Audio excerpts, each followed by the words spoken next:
Hallelujah, praise the Lord. प्रभु यीशु के मधुर नाम में आप सबको मेरा सलाम मिले।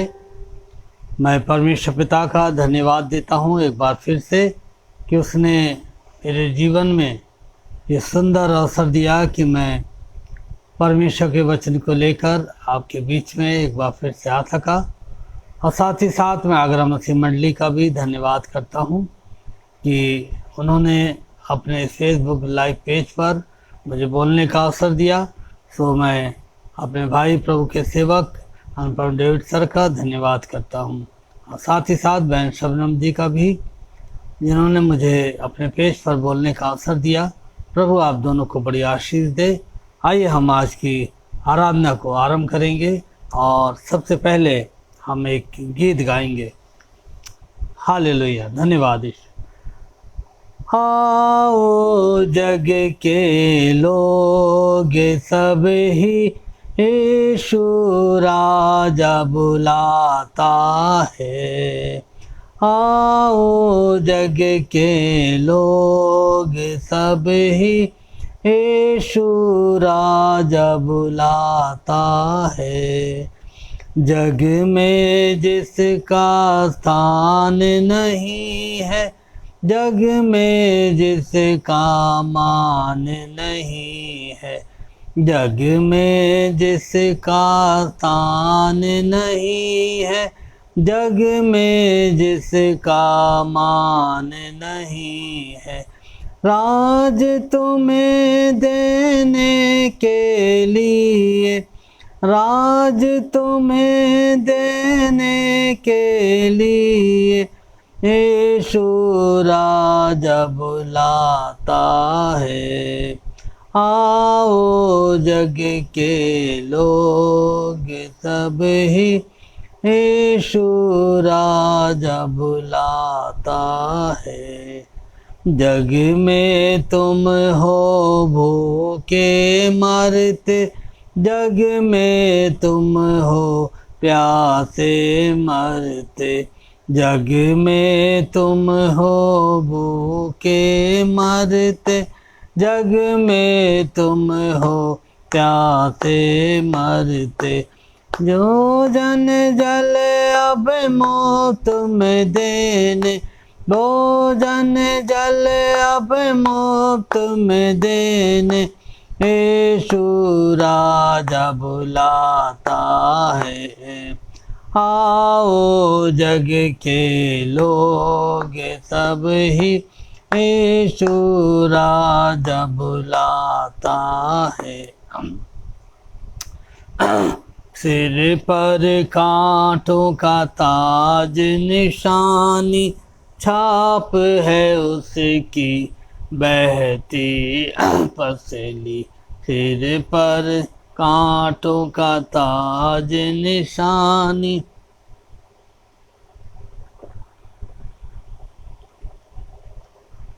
छाप है उसकी बहती पसली। सीधे हाथ पसारे हुए, सीधे हाथ पसारे हुए यीशु राजा बुलाता है। आओ जग के लोग सब ही यीशु राजा बुलाता है।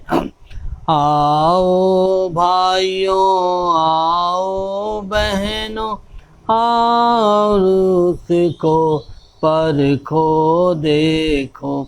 आओ भाइयों, आओ बहनों, आकर उसको परखो देखो। सारा भार उठाने के लिए, सारा भार उठाने के लिए यीशु राजा बुलाता है। आओ जग के लोग सब ही यीशु राजा बुलाता है। सचमुच में यीशु राजा हर एक को बुलाता है उस अनंत जीवन को प्राप्त करने के लिए जिसको प्रभु यीशु मसीह ने हमारे लिए रखा है। आइए हम एक और गीत गाते हैं, मेरो मन लागो यीशु जी के ध्यान। मेरो मन लागो, मेरो मन लागो यीशु जी के ध्यान, प्रभु जी के ध्यान। ओ मेरो मन लागो, मेरो मन लागो यीशु जी के ध्यान, प्रभु जी के ध्यान। प्रेम की तेरी रीत निराली, प्रेम की तेरी रीत निराली, तेरी निराली शान, तेरी निराली शान, तेरी निराली शान। मेरो मन लागो, मेरो मन लागो यीशु जी के ध्यान, प्रभु जी के ध्यान। पाप ने कारण क्रूस उठाई, पाप ने कारण क्रूस उठाई, दे दी अपनी जान, दे दी अपनी जान, दे दी अपनी जान। मेरो मन लागो, मेरो मन लागो यीशु जी के ध्यान, प्रभु जी के ध्यान। ओ मेरो मन लागो, मेरो मन लागो यीशु जी के ध्यान, प्रभु जी के ध्यान। प्रार्थना में जो कुछ तुझसे मांगा, प्रार्थना में जो कुछ तुझसे मांगा, पूरे किए अरमान, पूरे किए अरमान, पूरे किए अरमान। ओ मेरो मन लागो, मेरो मन लागो यीशु जी के ध्यान, प्रभु जी के ध्यान। ओ मेरो मन लागो, मेरो मन लागो यीशु जी के ध्यान, प्रभु जी के ध्यान। हालेलुया। मेरो मन लागो प्रभु जी के ध्यान। सचमुच में हम बाइबल कहती है कि अपना मन उस जीवते परमेश्वर की ओर लगाओ। तो प्रभु का धन्यवाद करते हैं इस जीवित गीत के लिए जो परमेश्वर के भक्तों ने लिखा। तो मैं प्रभु का धन्यवाद करता हूँ इन गीतों के लिए जो हमें मसीह यीशु में विश्वास करने के लिए निरंतर हमें उत्साहित करते हैं और हमें इस बात को बताते हैं कि कुछ भी होता रहे हमारे आसपास, लेकिन हम अपने परमेश्वर की बड़ाई करते रहें। आइए आज की शाम में हम साथ निकालें अय्यूब की किताब, और अय्यूब की किताब उसका 9 अध्याय, अय्यूब की किताब उसका 9 अध्याय। और यहाँ पर अय्यूब की किताब में जो पुराने नियम में पाई जाती है, अय्यूब 9, और यहाँ पे इस तरह से लिखा हुआ है। तब अय्यूब ने कहा, मैं निश्चय जानता हूँ कि बात ऐसी ही है, परंतु मनुष्य परमेश्वर की दृष्टि में कैसे धर्मी ठहर सकता है।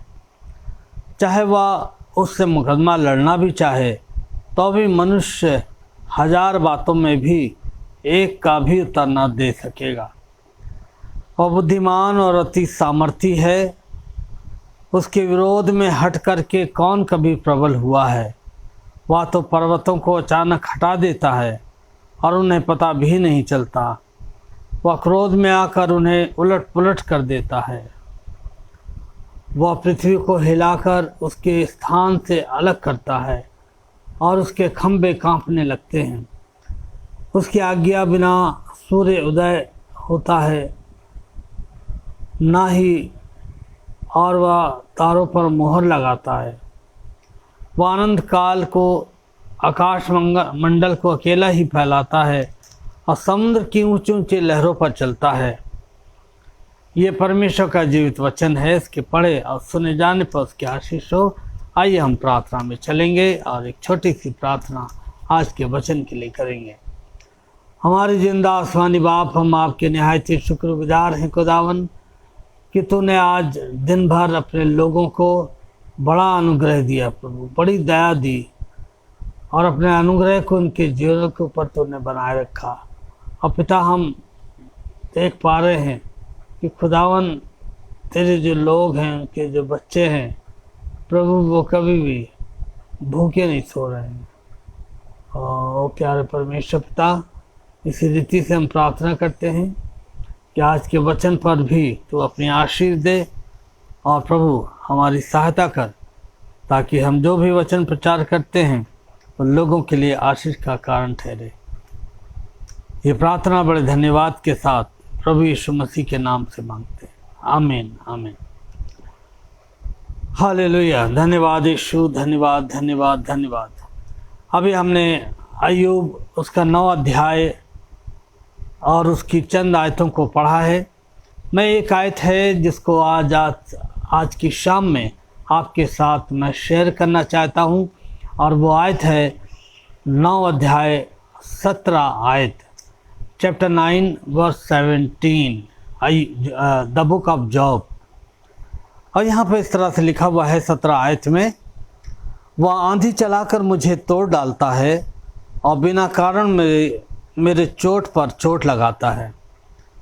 वह आंधी चलाकर मुझे तोड़ डालता है। ये किसके शब्द हैं? ये अय्यूब के शब्द हैं, जो कह रहा है अपनी तमाम परेशानियों के बीच में, अपनी तमाम समस्याओं के बीच में, दुखों के बीच में, वो इस बात को कह रहा है 17 आयत में कि वो आंधी चलाकर मुझे तोड़ डालता है। खुदा के लोगों, जब हम अय्यूब के जीवन को देखते हैं तो अय्यूब के बारे में बाइबल हमें बताती है कि वो कैसा मनुष्य था। बाइबल बताती है कि ऊज देश में अय्यूब नामक एक पुरुष था। वह खरा और सीधा था और परमेश्वर का भय मानता और बुराई से दूर रहता था। लेकिन इसके जीवन में एक दिन ऐसा हुआ कि जब ये अपने बच्चों के साथ बैठा हुआ क्या कर रहा था, ये हम देखते हैं कि अपने बच्चों के साथ बहुत ही खुश था, अपने परिवार के साथ बहुत खुश था। लेकिन एक दिन ऐसा आता है इसके जीवन में कि इसके जीवन में एक बहुत बड़ी आंधी आती है। जैसा मैंने आरंभ में पढ़ा कि वह आंधी चलाकर मुझे तोड़ डालता है। और मालूम है आपको, जब अय्यूब के जीवन में एक दिन अय्यूब के बेटे और बेटियां बड़े भाई के घर में खा रहे थे जब, और एक बहुत बड़ी जेवनार चल रही थी, एक बहुत बड़ा उत्सव चल रहा था इसके घर में। सारे भाई बहन सब एक जगह पर जमा थे और वो बड़ा आनंद कर रहे थे। और ऐसे समय में यकाएक अय्यूब के घर में क्या होता है कि एक बड़ी तेज आंधी आती है और अय्यूब के उस खुशहाल जीवन को, अय्यूब के उस खुशहाल परिवार को वो आंधी तितर बितर कर देती है, तोड़ देती है, बिखरा देती है। और अय्यूब अपने जीवन में इस बात को पाता है और वो कहता है 17 आयत में, 9 अध्याय के 17 आयत में वो कहता है कि वो आंधी चलाकर मुझे तोड़ डालता है। खुदा के लोगों, जब ये आंधियाँ मनुष्य के जीवन में आती हैं। ये कौन सी आंधियाँ हैं जो मनुष्य के जीवन में आती हैं और मनुष्य को तोड़ कर रख देती हैं। मैंने बहुत पहले एक न्यूज़ सुनी थी, जब मैं ये आपको बात बता रहा हूँ 1980 की। उस समय साउथ में एक बहुत बड़ा तूफ़ान आया और रेडियो पर जब वो खबर आ रही थी तो उसमें बताया जा रहा था कि साउथ में एक बहुत बड़ा तूफ़ान आया और जितने मछुआरे थे जिनके घर समुद्र के किनारे बने हुए थे, वो उस तूफ़ान में वो सारे घर टूट गए, तहस नहस हो गए, बह गए। बहुतों के माता पिता बह गए, बहुतों के बच्चे बह गए और उसमें बहुत सारा आर्थिक रूप से नुकसान हुआ और जान माल का नुकसान हुआ। और जब वो तूफ़ान आया, उसकी अगली सुबह में एक छोटा सा बच्चा था, एक पिता था जो इस बात को कहकर समुद्र की उस रेत पर दौड़ रहा था कि कोई तो मुझे मेरे बच्चों से और मेरी पत्नी से मुझको मिला दे। लेकिन उस न्यूज़ में बताया गया कि उसने उस आंधी में अपनी पत्नी को और अपने छोटे बच्चे को खो दिया।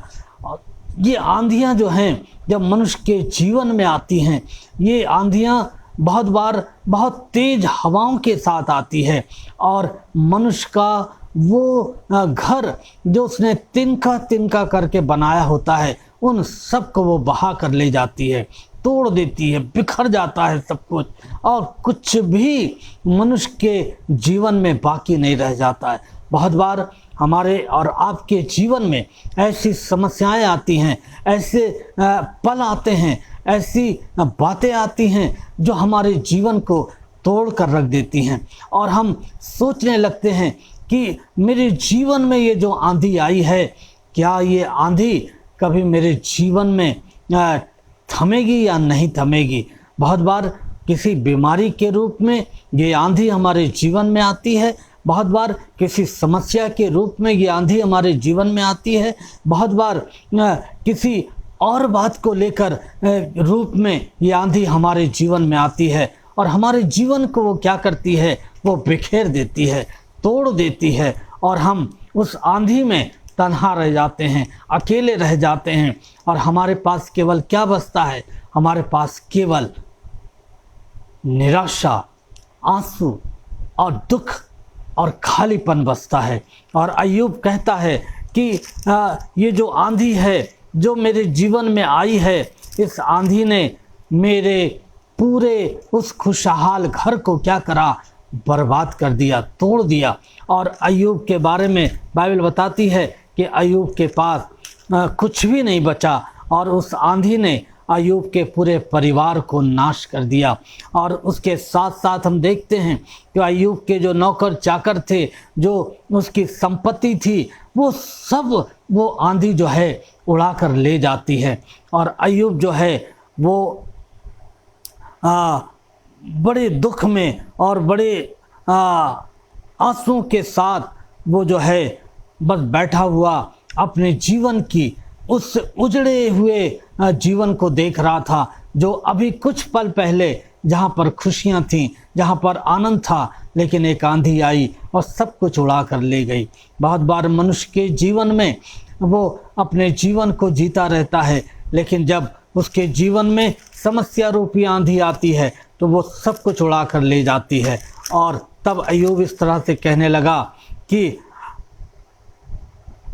अय्यूब 17:19 में वो कहने लगा कि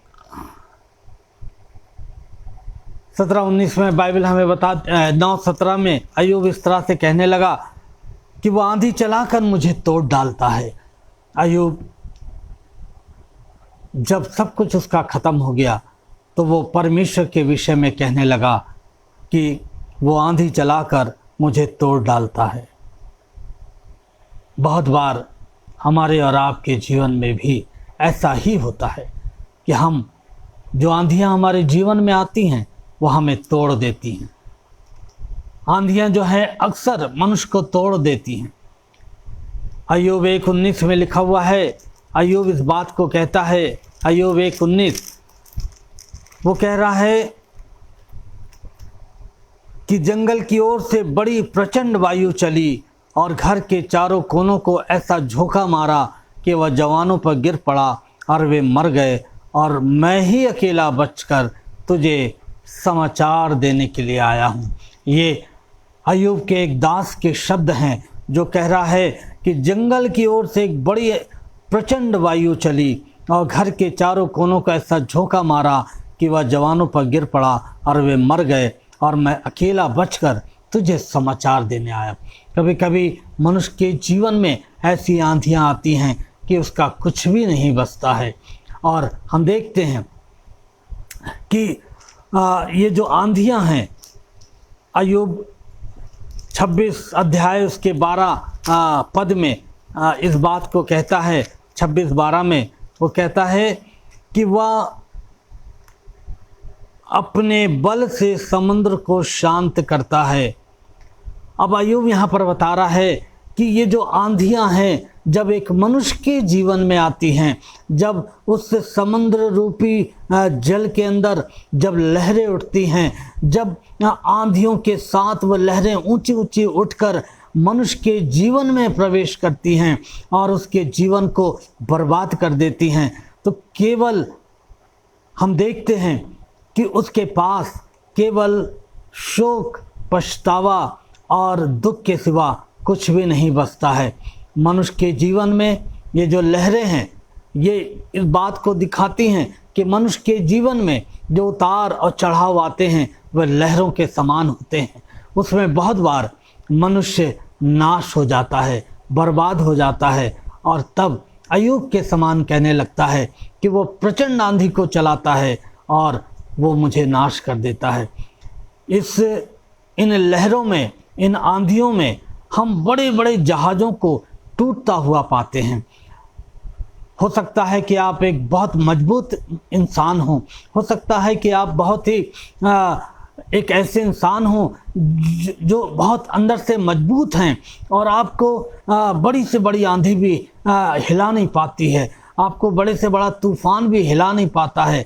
लेकिन बाइबल बताती है कि जब ये आंधियाँ आती हैं तो वो जहाज़ चाहे कितना ही मजबूत क्यों ना हो, कितना ही बड़ा क्यों ना हो, ये आंधियाँ, ये लहरें उस जहाज़ को तोड़ देती हैं। एक बार बाइबल में लिखा हुआ है कि पौलुस जो है प्रेरितों के काम उसके 27 अध्याय में और उसके 4 पद में पौलुस इस तरह से बताता है।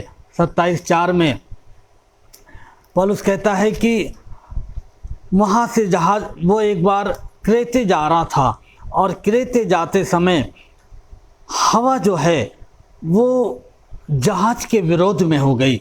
27:4 प्रेरितों के काम 27:4 वहाँ से जहाज़ खोलकर हवा होने के कारण हम साइप्रस की आड़ में होकर चले।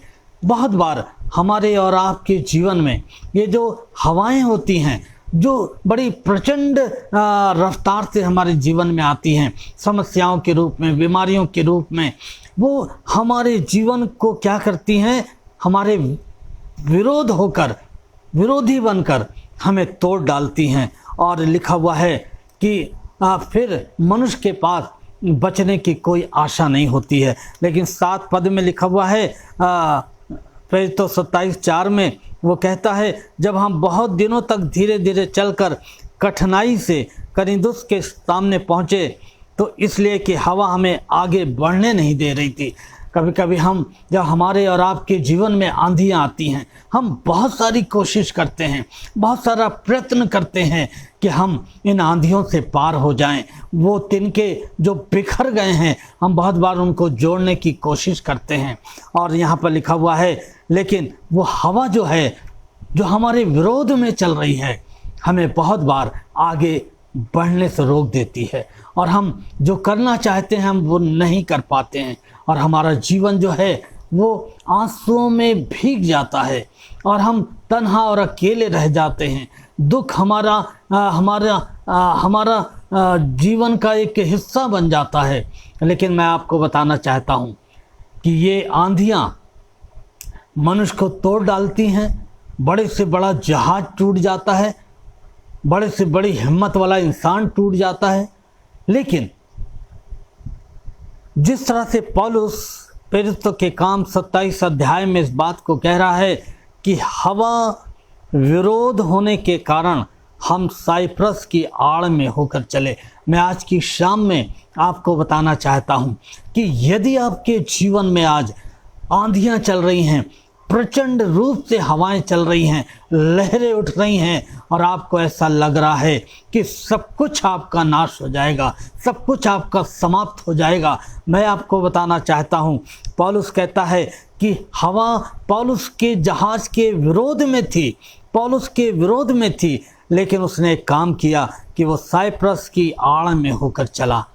खुदा के लोगों, मैं आपको बताना चाहता हूं, जब आंधियां और हवाएं आपके विरोध में खड़ी हैं, एक है जिसकी आड़ में होकर आप अपने जीवन को सुरक्षित कर सकते हैं, अपने जीवन को बचा सकते हैं।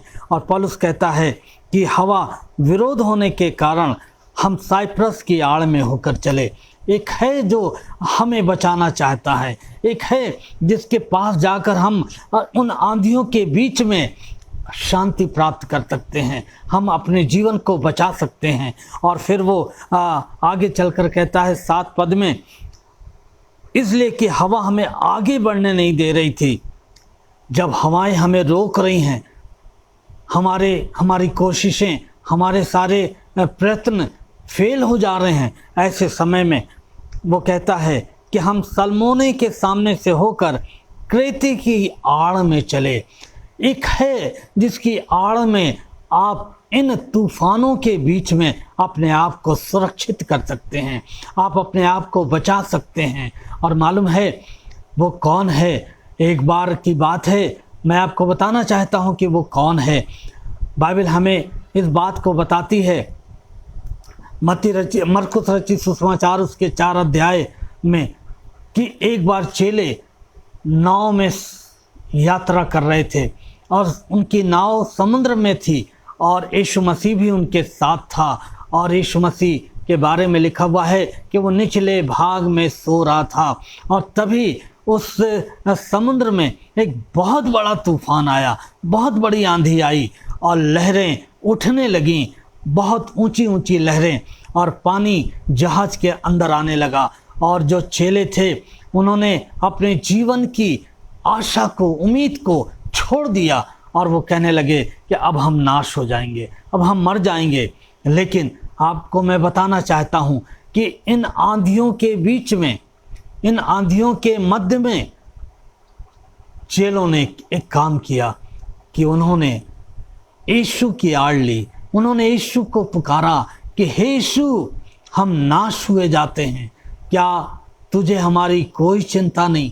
क्योंकि ये चेले जानते थे कि एक है जो उनके साथ है, जिसके ऊपर वो भरोसा कर सकते हैं, जिसकी आड़ में वो छुप सकते हैं, जो उनकी चिंता करता है, जो उनकी फिक्र करता है। और जब हम उनको पुकारेंगे, जब हम उसको पुकारेंगे, वो यीशु हमें इन तूफानों के बीच में भी क्या कर लेगा? हमें बचा लेगा।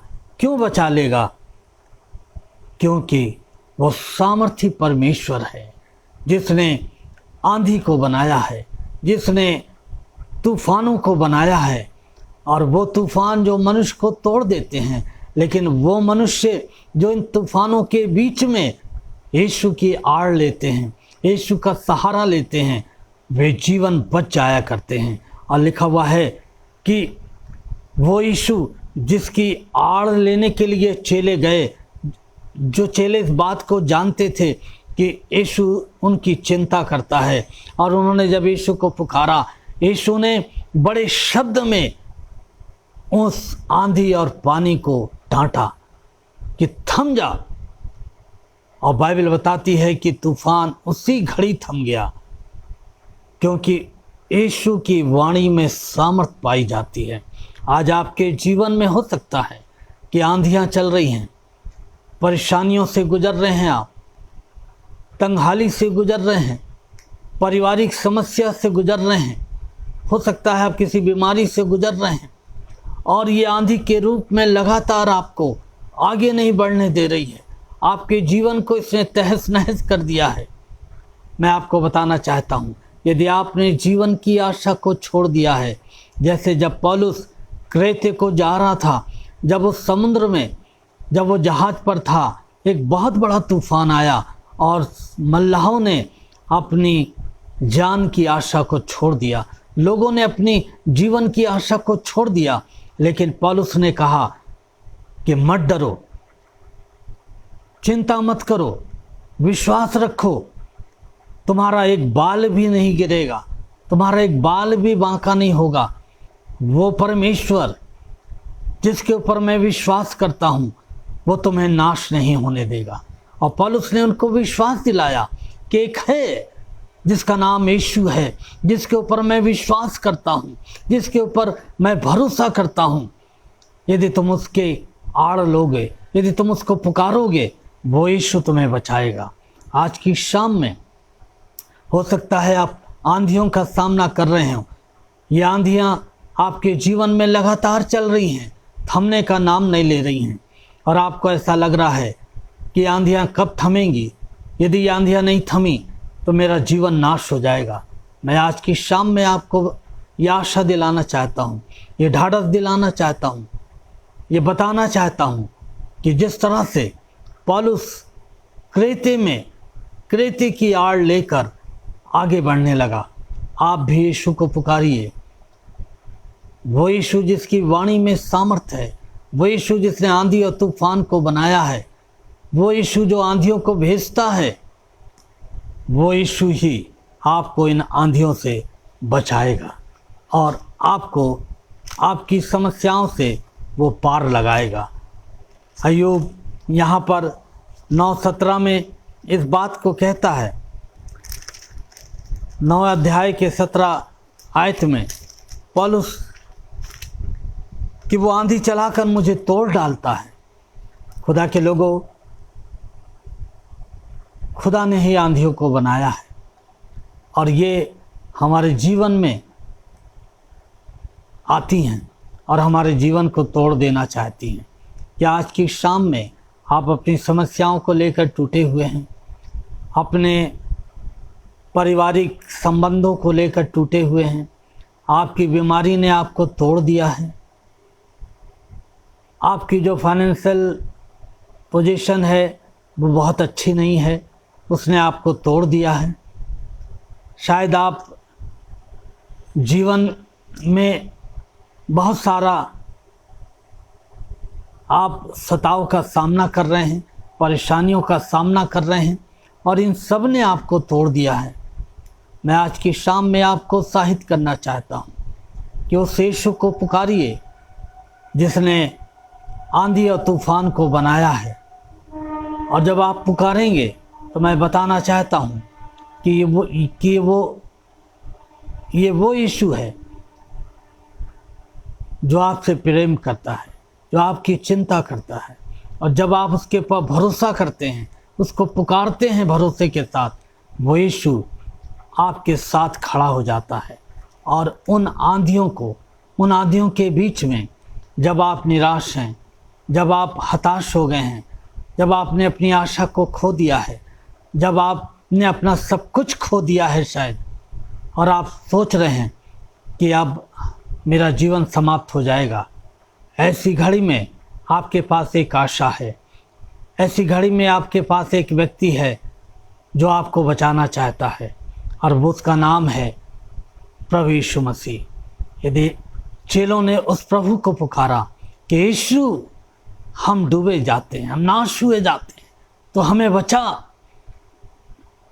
उन्होंने अपने भरोसे को यीशु के ऊपर रखा और यीशु ने उनके भरोसे को नहीं तोड़ा। और लिखा हुआ है कि वो उन तूफानों के बीच में आकर, उस आंधी के बीच में आकर उनके साथ खड़ा हो गया और उसने उस आंधी और तूफान को शांत कर दिया। आज वो आपके जीवन के तूफान को भी शांत कर सकता है, उसमें से आपको निकाल सकता है। जो कुछ आपका बिखर गया है, जो कुछ आपने खो दिया है अपने गुनाह के कारण, अपने पाप के कारण से, वो सब कुछ वो आपको लौटाने के लिए तैयार है। आवश्यकता इस बात की है कि आप उसके पास आएं और उससे कहें कि यीशु, मैंने बहुत कोशिश करी कि इन आंधियों से मैं पार हो जाऊं,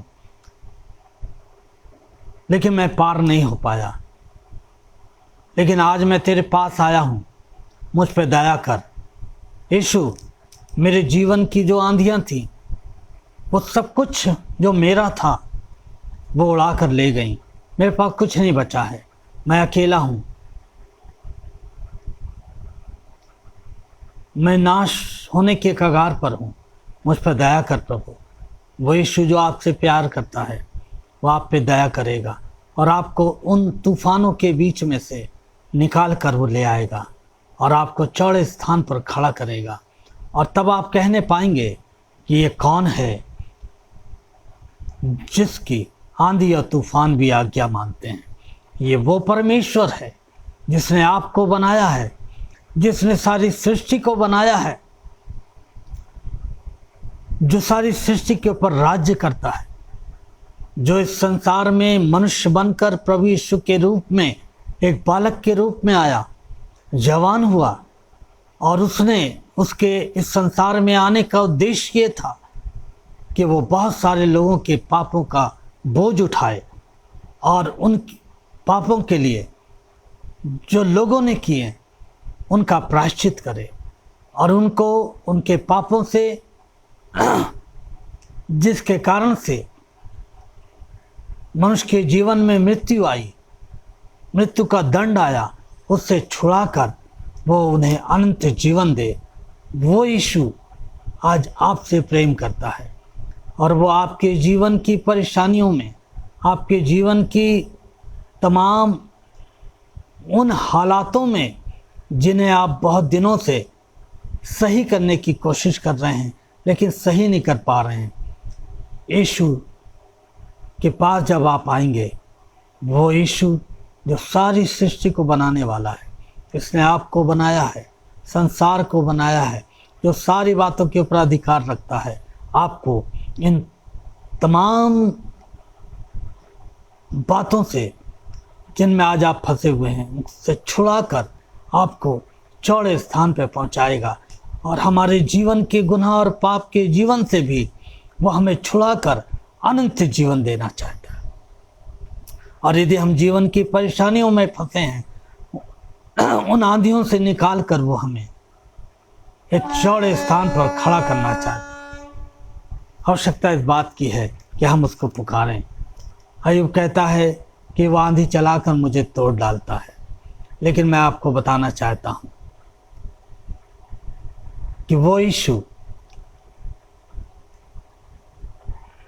परमेश्वर आपको आंधी चलाकर शायद तोड़ डालना चाहता है, लेकिन यीशु आपके जीवन को उन आंधियों के बीच में बचाना चाहता है और आपको स्थिर करना चाहता है और जो कुछ आपने आंधियों में खो दिया है उन्हें फिर से लौटाना चाहता है। अय्यूब के जीवन में हम देखते हैं, जब अय्यूब ने सब कुछ खो दिया तो हम देखते हैं कि अय्यूब ने अंत में जब इस बात को जान लिया कि उसका जो जीवन है कहीं ना कहीं गड़बड़ है परमेश्वर के साथ, तब अय्यूब कहने लगा, मैं जानता हूं कि तू सब कुछ कर सकता है, मैं जानता हूं कि तू सब कुछ कर सकता है। और हम देखते हैं अंत में वो कहने लगा कि मैंने कानों से तेरा समाचार सुना था, परंतु अब मेरी आंखें तुझे देखती हैं और इसलिए मैं एक काम करता हूं कि मैं पश्चाताप करता हूं, मैं अपने पापों से पश्चाताप करता हूं। और तब अय्यूब जो है वो पश्चाताप करता है और परमेश्वर के वचन में लिखा हुआ है, अय्यूब उसके 42 अध्याय और 10 आयत में, जब यहोवा ने उसका सारा दुख दूर कर दिया और जितना अय्यूब के पास पहले था उसका दुगना उसे दे दिया। ये परमेश्वर का तरीका है। जब एक मनुष्य आंधियों में टूट जाता है और टूट कर जब परमेश्वर के पास आता है, परमेश्वर उसको वो सब कुछ लौटा देता है जो उसने खो दिया है। आज मनुष्य ने अपने पाप के कारण से अपनी आशीषों को खो दिया, अपने आनंद को खो दिया, अपनी शांति को खो दिया, लेकिन परमेश्वर उसे यीशु मसीह में सब कुछ लौटाना चाहते हैं। क्या आप आंधियों का सामना कर रहे हैं? समस्याएं छोड़कर जा नहीं रही हैं? आप आंधियों के बीच में फंसे हुए हैं, भंवर के बीच में फंसे हुए हैं? एक है जो आपको बचा सकता है। अपने हाथ को उसकी तरफ बढ़ाइए और जोर से पुकारिए, यीशु मुझे बचा। वो यीशु आपके हाथ को थाम लेगा और आपको आंधियों से निकाल कर चौड़े स्थान में पहुंचाएगा। प्रभु इन वचनों के द्वारा आपको आशीष दे और ऐसा अनुग्रह दे ताकि हम इन आंधियों के बीच में अपने प्रभु को पुकार सकें और उसके छुटकारे को अपने जीवन में देख सकें। प्रभु इस वचन के द्वारा आप सबको बड़ी आशीष दे। आइए हम प्रार्थना करते हैं। हमारे जीवित और सामर्थी परमेश्वर पिता, हम आपको धन्यवाद देते हैं आपके जीवित वचन के लिए। प्रभु जी, होने दें कि ये वचन हमारे हृदयों से शैतान किसी भी तरह से चुराने ना पाए।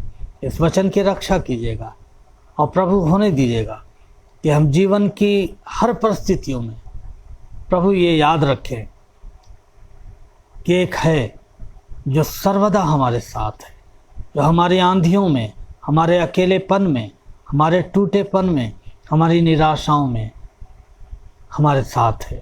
और जब हम उससे पुकारते हैं तो वह हमारे लिए दौड़ा चला आता है और हमें छुड़ा लेता है, बचा लेता है। प्रभु जी, हम धन्यवाद देते हैं आगरा मसीह मंडली के इस पेज के लिए। खुदावंदा, इस पेज से जो भी सेवाएं की जाती हैं उनको तो आशीष देना। और प्रभु जी, जो इसके संस्थापक हैं, अपने दास को, अपनी दासी को, बहन पर डेविड सर को, बहन शबनम को तो बड़ी आशीष देना। उन्हें अच्छा स्वास्थ्य देना, लंबी आयु देना और उनके तमाम सेवकाई के ऊपर अपनी आशीष देना, सहायता करना। बड़े धन्यवाद के साथ ये प्रार्थना यीशु मसीह के नाम से मांगते हैं। आमीन, आमीन।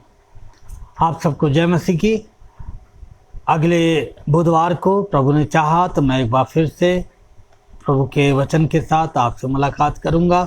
और यदि आज के वचन से आपको आशीष मिली है तो इस वचन को अपने जानने वालों में, अपने परिवार के लोगों में ज़रूर शेयर कीजिए ताकि वे भी इसके द्वारा आशीष पा सकें।